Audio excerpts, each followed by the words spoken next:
right now, Sunshine, we'll take a break. Sunshine Radio!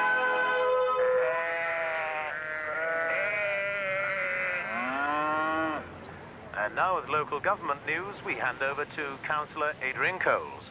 An interesting and important meeting has taken place in Ludlow Town Hall, arranged by the Ludlow Peace Group. About 200 plus people attended.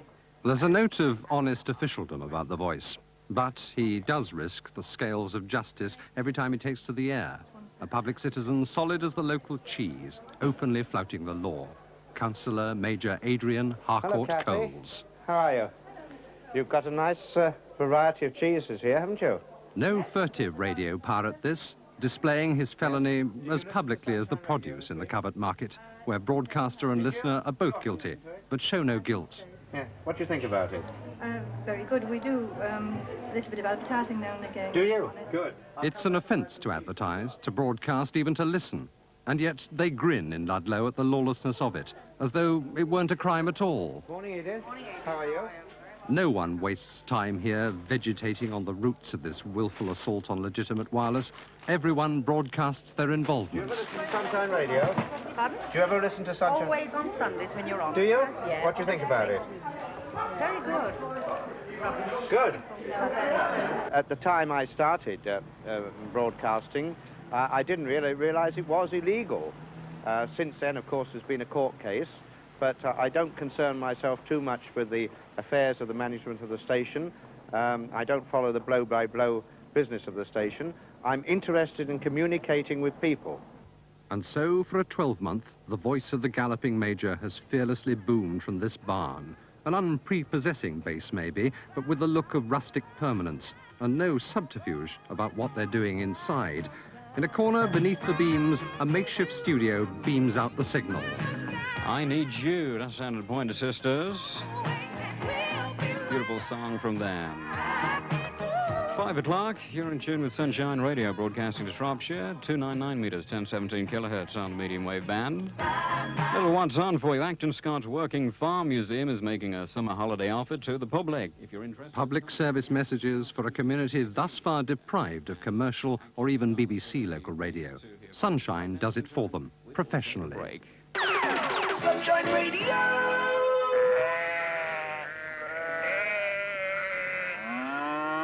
If you're in the market for a plumbing job, then why plumb the depths? No shortage of advertisers prepared to ignore the law here, but Sunshine isn't a feather-bedded money spinner either. The DJ can't sit down, isn't room for a chair, and the basic equipment is, well, basic. Yet the philosophy is responsible enough to inform and entertain an otherwise ignored community, even if the master switch is an old backy tin. Cheap, but not nasty. Radio News. Good afternoon, the time 5:30, Dateline Monday, 23rd of January 1984. This is Steve Powell with Sunshine Radio, news and weather together. Close your eyes and these might be the polished tones of Radio 1, not a pirate in a drafty barn. But then Graham Simmons, who started it all, resents that Jolly Roger image. It's not looked upon as piracy, though. It's respected. It's looked upon as a respectable station, a respectable service. I think the only way I can answer that question is to say go and talk to somebody. Go and talk to the public, see what they think about it. It's a pirate radio station. I'm not supposed to know that. What for? Why should I know that? If I switch my radio in the car on, I don't care who it's off. Do I? As long as it's a good program, I'll listen. Well, I like it. It's cheery and keeps us going during the day. We have it on nearly all the time at work. But it's illegal. I know. Makes it all more fun, doesn't it? It's illegal? Well, what isn't? But it's illegal. Ludlow folk never get in a flap about flouting the radio laws, not when the sheep outnumber the people, and the broadcasting authorities can see more mutton than money in setting up a station, which is probably why there isn't one. All of which would have left the little castle town barren of broadcasts altogether, and the scattered hamlets beyond without a local mouthpiece until sunshine dawned. It's been 1 year before the mast now. No primitive pirate's mast either. A full 120 foot of girded antennae, radiating the station loud and clear for 30 miles, carefully avoiding frequencies that might interfere with legal transmissions. A solid fact of life on the landscape, whose illegalities are officially ignored in a solid, matter-of-fact way. There are no objections, as far as I know, from the public to the radio station.